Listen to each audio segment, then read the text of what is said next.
Hello, everyone. I'm so excited to be here for Liz's live. So Liz was supposed to be live today with you in TCS, but she's off with her family having a wonderful day on a public holiday. So I get to replace beautiful Liz. And I know you're probably disappointed because she is fabulous, but I'm really excited to jump into the pre-submitted questions. So we have 2 that have been pre-submitted today. Hello, everyone. Thank you so much for watching. It's lovely to have you here. So let me pop them up on screen for you quickly. So the very first question comes in from Vicky, and she asks, where can we get free graphics like blush, florals, greenery, besides what's inside Canva to use on our designs? So this is a fantastic question. Now, I personally, I don't trust any of sort of the free libraries out there really in terms of your graphics, because when you are using anything on a product which is going to be sold and you are essentially using it commercially, you have to be really, really careful when it comes to graphics like licensing and that kind of thing. But I can give you some affordable options. Now, I know that you are in TCS, Vicky, which that's my $7 program. And in that program, in the portal, there's a section called clip art, and there's like a whole year of clip art drops. So that's a really great place to start if you're on a budget and you're just sort of looking to get your first couple of products up. I'm going to share my screen. I've got some really I'll show you my go-to places when it comes to buying graphics. Hello. It's lovely to have you live with me. Let me just quickly, I'm going to share my screen. Okay, screen 1, which screen? I've got like 3 screens, so I have to just flick through them all every time. Hi, Megan. I'm replacing Liz today. It's me, Liz, except it's not. Okay, hopefully you guys can see this. So Creative Market, it's a really good one to have a look for inspiration, but the biggest downside to Creative Market, yes, it has the best selection and the best quality of graphics, and you can buy them as one-off. There's no subscription or anything like that. The downside is their licensing terms don't actually allow use inside of anything which the customer edits. So we're talking like business templates, invitations, anything that the customer sort of logs in using Canva template or Cordial. You can't use the graphics without additional permission from the creators on this platform. But all of the things in here are fine for printables. So if you're someone who's doing printable wall art, or you're someone who is doing like printable activities and you're just selling the PDF, then this could be a really great option. I can answer it. What's your question for Liz? Just pop it in the comments and I can absolutely jump on. Okay, so the next option that we have is Creative Fabrica. So Creative Fabrica is quite a good option. There's a lot on here. It's really affordable as well, which is good. So it's a subscription based, or you can buy things outright. And Creative Fabrica does allow use in templates like invitations if you flatten everything. So in terms of flattening everything, I can show you exactly what that means. Let me just open up Canva for you, and then you guys will see exactly what it means to flatten something. Okay.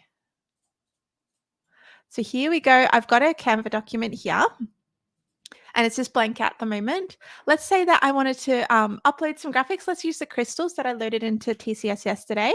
So let's say these were a Creative Fabrica download. I could use these if I re-downloaded them, and we'll download a JPEG. You can use PNG or JPEG. I'm an old timer when it comes to design, so I always gravitate to JPEGs. So what you would need to do is you would need to download it as a flattened background. So you can see this is flattened, the background and the image is now merged. And then what you would need to do is re-upload this graphic into your Canva library. We would delete out the original and we would pop in what we downloaded. So this is acceptable use for Creative Fabrica, if that makes sense. So yes, you can use this platform for graphics, and there's heaps and heaps on here. They've got a very, very affordable membership as well. But yeah, the downside is you have to go through and you flatten everything. How do you flatten in template? That's a great question. So template is an exception. You only have to lock it, which is quite good. Let me quickly jump into template. So the beauty of using template is it has a lock function which isn't available for your end user. So when you lock something yourself, your customer can't unlock what you've locked. So that counts for Creative Fabrica. It counts as locking the design. You don't have to flatten it. You can just lock it. So let me jump in here. Let's open up this design here. So you can see we've got this graphic in the background. If we go up here and we hit lock, movement and selection. So now you can't grab this, it's now locked.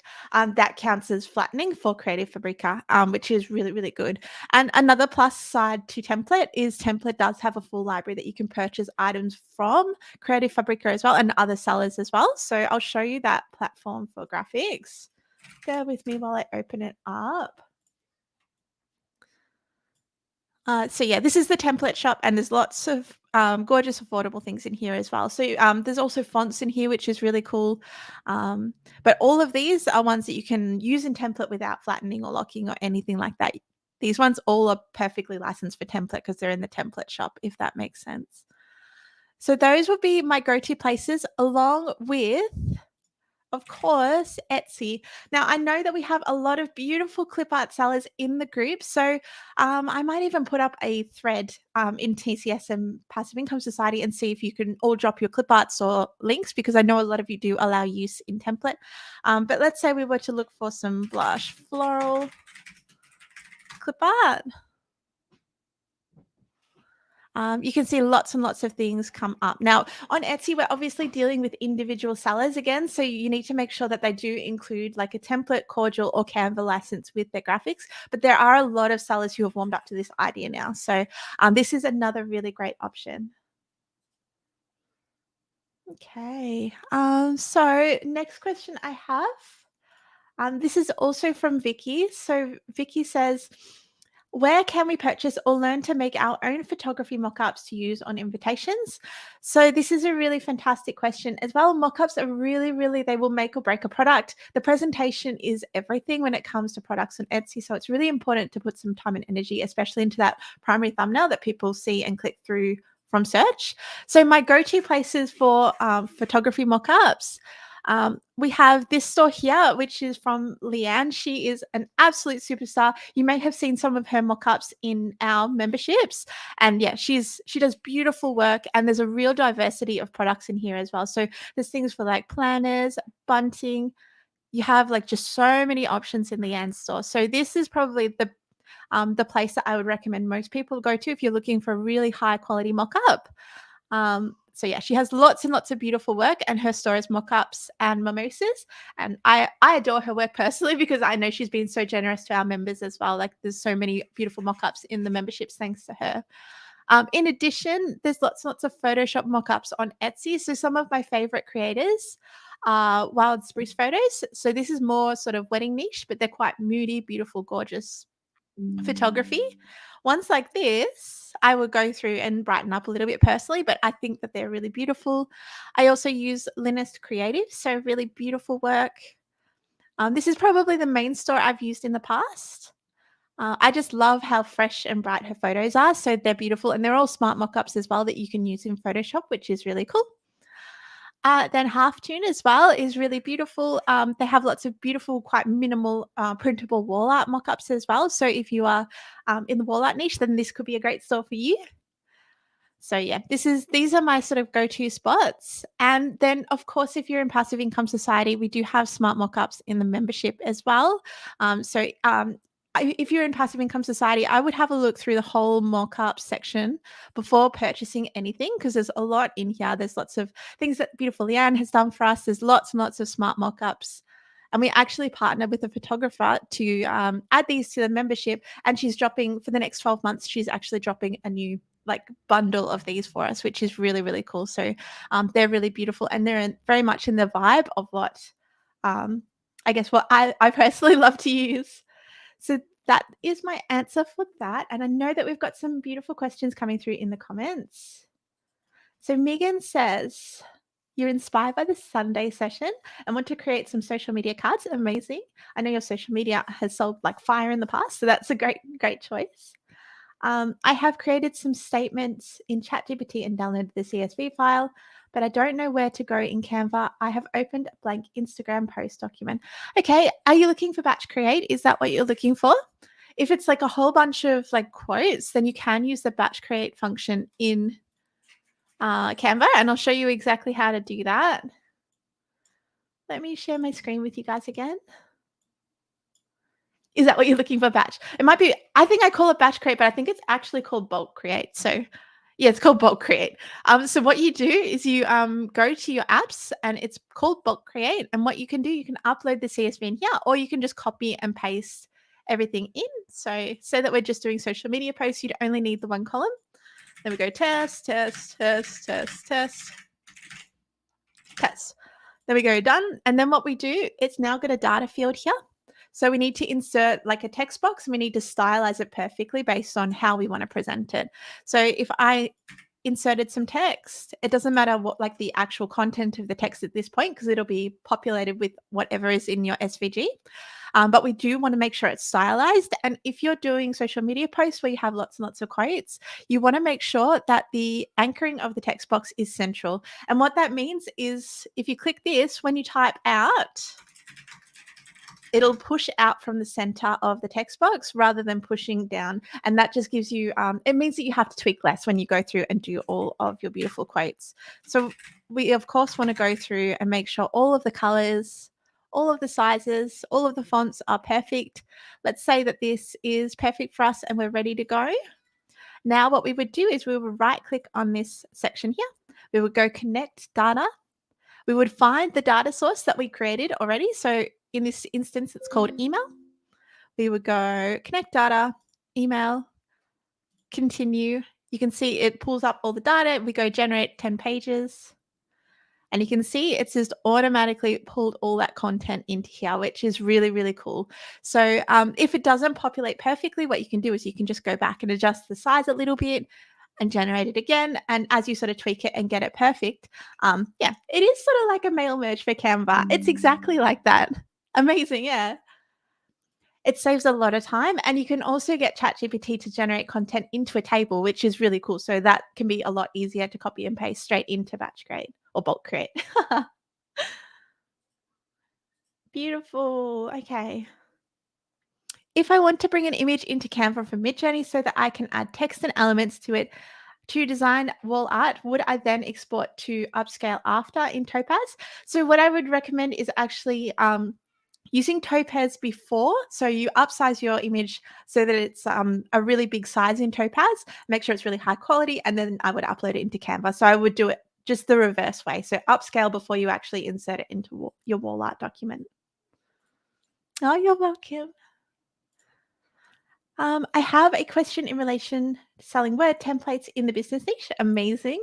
I have designed an invoice on Canva and also want to sell it in Word format. When I export over to Word, all of the design is jumbled. I've tried multiple ways, but nothing seems to work. So whenever I've used like a converter, it never works. I've only ever been able to do it manually. So what I will do is just sort of, I'll have the two designs side by side, and I'll manually just sort of redo it. And you'll find once you do one, obviously, like your core template, you'll be able to use that core template again and again and again. So while it's quite a big time investment to initially get it set up in Word, it definitely becomes easier as you use that Word document to create more and more.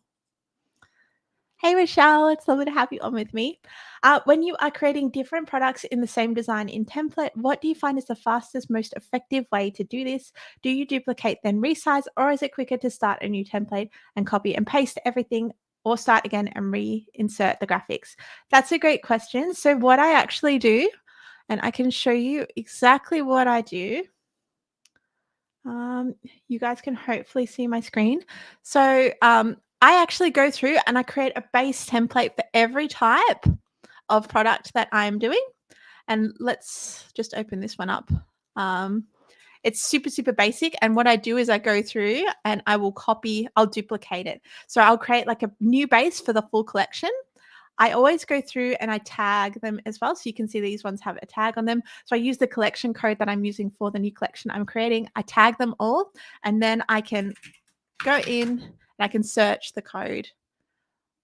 So you can see everything in this collection now comes up. And then I find it's a lot easier if I wanted to go through and apply like say like a eucalyptus thing designed to this. I can just go through and I can insert my graphic. There we go. I can get it looking good on this one. Then I can right click, copy, save this one. Then I can go over to my other design, paste, and then I would just go through and add all the design elements at once. So I would go through, copy, paste, paste, paste, paste, and I would batch it in the sense of like working through in that, like I would do it like that basically. Just try and like, I always try when I'm designing a huge range, I always try to do all the type at once, copy all the base templates at once, apply all the design elements at once, apply all of the background colors at once. And I just find when you batch those repetitive tasks, you're much, much, much quicker. Beautiful. Okay, I'm going to get rid of that banner. Hold on. There we go. Oh, it was too large for Canva. If it was too large for Canva, then yeah, you might have to do it the way that you did it. So yeah, I would definitely upscale afterwards. That's a great question. Oh, that's what you did. You used a table in ChatGPT. You're such a pro. I love it. Hi, Susie. It's lovely to have you on. I'm just on for a quick Q&A. Okay.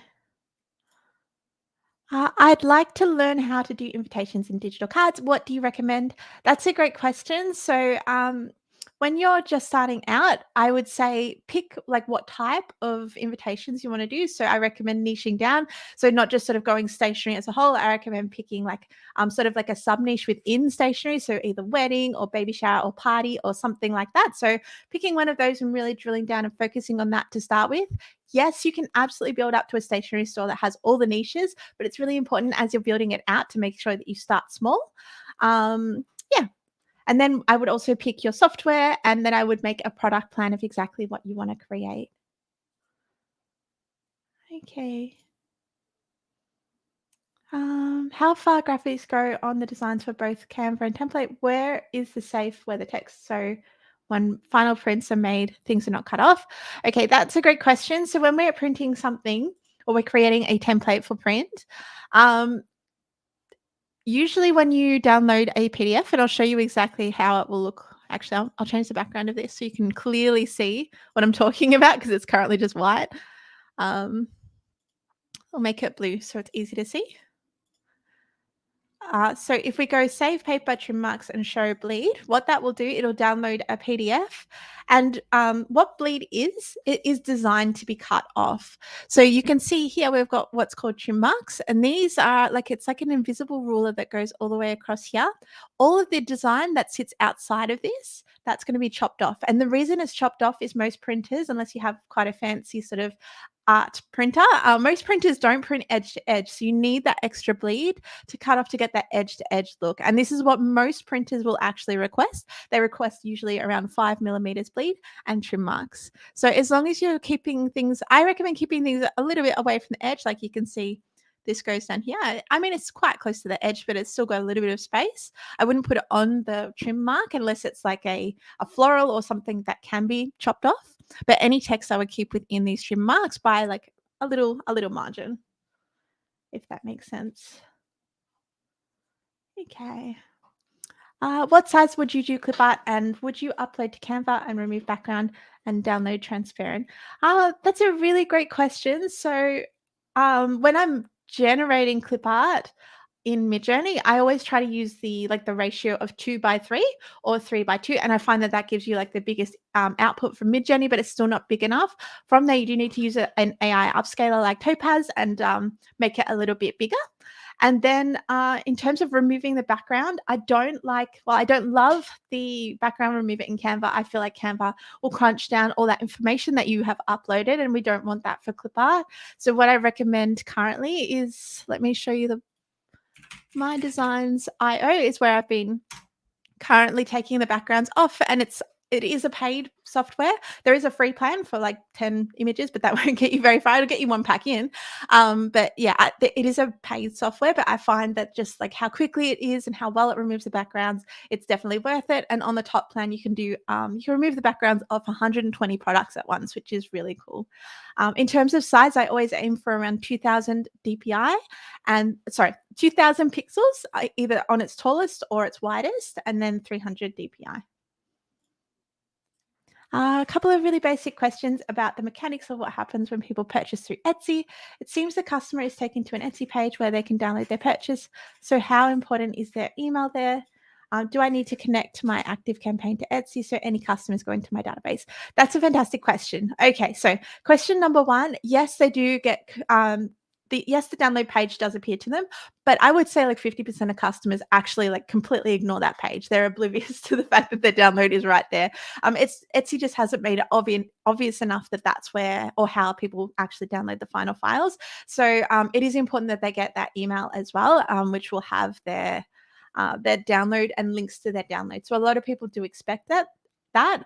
In terms of template or cordial as well, those softwares don't actually deliver the final file via an Etsy download at all. What happens is they have an integration between Etsy and as soon as the sale goes through, it gets like the actual template gets triggered to be sent to the email of choice.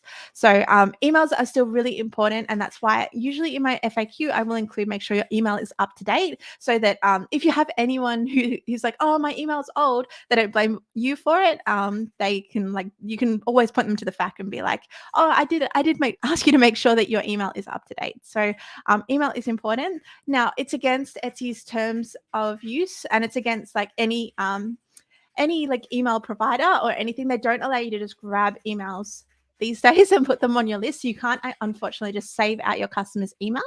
It's really important that you get them to opt into your list separately. So that's why I really encourage people to create like a freebie in your niche that is really desirable. For example, if you are in the in like the wedding industry, or you're making wedding invitations, you could create like a party planning list or something as a freebie, and then you can send it to your customer after purchase and be like, would you like this freebie? They opt into your list and it's all perfect. So that's how you need to do it. um, One more question. In Canva, when batching mockups, using the same mockup but changing the product image, changing the color, is there a way of bulk changing the framed images, similar to how you bulk change colors throughout the document? No, unfortunately, there isn't. I wish that there was. That'd be very cool. You'll try the upscaler later? That's awesome. Oh, that's awesome. I'm glad that you're online with me. What software for invitations do you consider is good for beginners? I have two which I love. I think Canva is fantastic because it is free. So if you're on a budget and you're just starting out, Canva can be an amazing choice for you.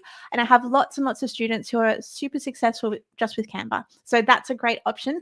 But for the purpose of speed, I find template is a lot more usable, and that's why that is my choice when I'm actually creating an invitation store myself.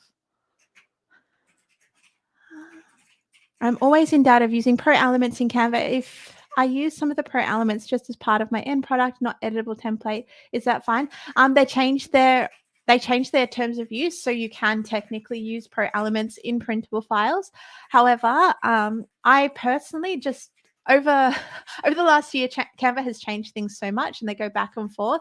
I personally wouldn't do it, because if you did like a whole store full of printable items and then they backtracked on allowing use, then you'd have to go through and change everything. So I personally steer clear of pro elements, even though they do officially say you can use them in printables. I'm just nervous of it, and I wouldn't recommend it for anyone. After a record 2 weeks of sales, amazing. I have no faves or sales for 3 days. Oh, should I just keep doing what I'm doing? List one a day in each store and have been doing trending items, or just ride out the downturn of this roller coaster. So yeah, it's normal for things to fluctuate, definitely. But if you want to kind of like reinvigorate your store, it could be, I know you've got an email list, so it could be a good time to send out an email to your email list. Maybe something useful like how to run a book club, or something like relative to your audience. And then from there, at the bottom of it, you could promote a new product. That could be a really good idea to sort of boost your store a little bit. Would you recommend going from printable to actual print to increase my average order value? Have you tried doing the printed things? So I am not a huge fan of like print on demand and printing yourself. I, for many years, did actual in-house printing, and I just find that digital, while you don't earn as much per sale, because it's hands off, you can build it over time, and it can just be way more passive, if that makes sense. You're not having to fulfill emails, you're not having to chase down tracking. It's just a whole lot less stressful. So I personally, I don't go near that, and I'm not someone who likes to teach that either. I prefer like affiliate marketing opposed to that. So finding like a really good affiliate like company that can do printing, and then you can use your affiliate link and send people to print their digital items there, and then you get like a percentage of that affiliate. You get a percentage of that affiliate sale that you sent there. So that's how I prefer to do it. If you're, I know you're doing wall art, so it might not be applicable to you, but Prince of Love have a really good program. For the business niche, many sell Word templates. However, do you think they sell a Google Doc so you can store in the Google Drive, and it's up to the customer to convert to Word? Just don't want to be misleading to the customer. I think the best thing to do is research what other people are doing, and just be very clear when you are actually selling it. Like if it's Google Doc, just say it's a Google Doc. A lot of the time people will message, I sell Google Sheets, and they don't have an Excel document at all. So they're just Google Sheets. And a lot of the time people will be like, oh, do you have an Excel though? And I'm like, no, I don't. Thanks for asking. I don't think I've had anyone sort of who's been disappointed with the format, because it's clearly communicated what it is. Other question is about print quality. How do I make sure the file is minimum 300 dpi? I can't find anything in Canva how to force this.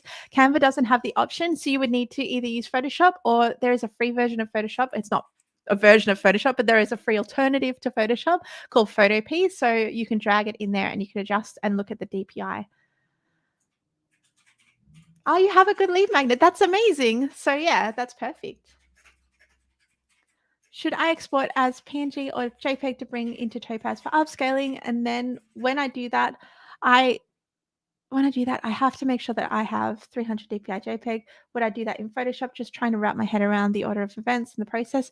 That's a great question. So I think that probably PNG is a little bit high resolution when exporting from Canva. So I probably export a PNG, and then I would either use Photoshop to double check the DPI and resize up like 2 DPI, or I would have a look at Photopea if you don't want to spend that extra money on Photoshop. Do we have any real resources for those interested in the real estate niche? I am doing research in Etsy, but wanted to know if we had something that explains how to create specific elements. I don't. The closest thing that we have in terms of training is the business niche, and it is still applicable to real estate niche because that falls inside it. So that's the training that I would recommend going through. No, thank you. I It like you can it's gone back and forth. Like when I first did the training, and I will be redoing the training, you can like it does allow it, but I don't recommend it anymore just because they've been so bipolar about how you're allowed to use the elements. So I wouldn't want anyone to sort of have to backtrack and recreate everything. There's heaps of free elements, so you can use the free elements, and the free elements are amazing in Canva. There's heaps there. What size do you do your backgrounds in alcohol ink? That's a great question. I think it's around 2000 or 2500 pixels. So, Karen, let me see. Are you talking about like the PNGs or the like the actual texture backgrounds? Because if it's these ones,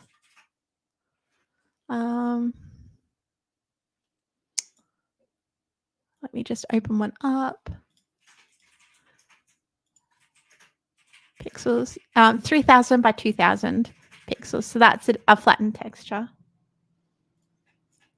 Yeah, beautiful. Hopefully that answered your question then. Oh, no, it's so lovely to have questions. Thank you so much. It's very awkward to come on and have no questions. So I love it when people are asking questions.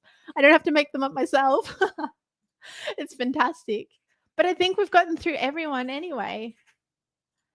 Do you sell anything monthly recurring revenue in any memberships so that we can redesign a little and sell to the customer that they can resell as well? No, we don't currently have that. We don't.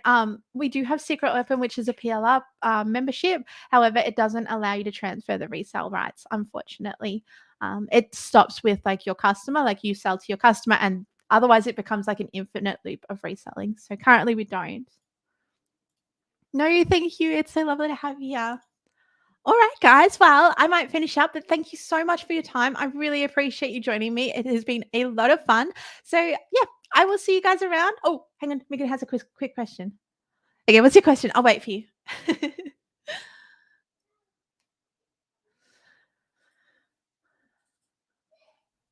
Are you going to be doing my design training? Yes, it is coming in my new clip art training, which will be going in both TCS and Passive Income Society. So if you are curious about Midjourney and AI art and all of that, that is coming very, very soon. Oh, you're so lovely. No, it is coming. So yeah. I think I might have missed it. Hang on, let me see. Did you ask it today? Oh, hang on. I saw you copying and pasting Midjourney, like lots of prompts at once. Does that generate the same thing, or will everything be different? Scared to waste your jobs? That's a great question. When you copy and paste it, it'll generate different ones each time. That's why I'm doing it, to get a really broad range of results. But someone on YouTube taught me something really cool. They commented on my video and they're like, I can see you copying and pasting. Um, so let me show you what they taught me. Okay. So let's say that I wanted to grab this one here and I wanted to do like 10 variations of it. I can just add, oh, hang on, you can't see my screen. Let me show you my screen. Hang on. Bear with me, bear with me.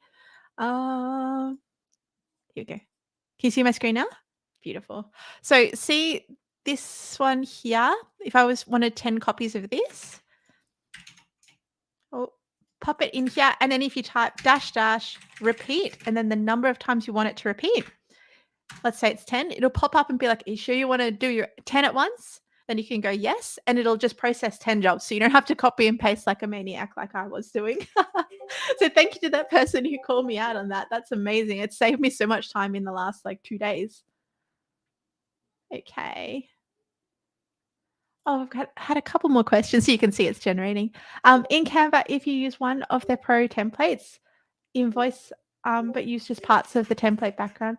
No, you can't use anything from their library at all in terms of their templates. You can't use any of the products in the Canva library. They're not for resale. So that's why we create all of our templates from scratch in the memberships. Yeah, you'll get in big trouble if you use any of the templates out of the Canva library and use them as a resellable product. No, that's amazing. I love it. Liz showed something about doing font effects in Canva, but was different to something else. She edited it in a different way. Oh, actually, I'm not sure. I'm not sure what that is. Maybe ask her in a question in the group. She probably. Do you have any ideas, recommendations for a lead magnet for event stationery store to get people to sign up for your email list? I can only think of Party Planner, but I'm not sure it'll be big enough gap. Yes, absolutely. So it depends on your niche, but you could do something which is sort of education skewed if you're doing something for kids. So you could do like a 10 pack of motivational playroom posters. That could be a good one. You could do rainy day activity pack. You could do I for my wedding stuff, for example, I had my best-selling lead magnet, well, my best downloaded lead magnet was how to write invitation content without offending anyone. So that was like grabbing a pain point that I heard a lot from my customers and being like, right, fixing it, making something useful, and then I used it as a lead magnet. So yeah, or you could have like event stationery store, you could have like a printable party hat or something like that. That would be cool. Yeah, so cool, right? Yes. Thank you. Oh, thank you. Sorry, I don't know. I wish I did. I'm not sure what she was. Liz is like the Canva queen when it comes.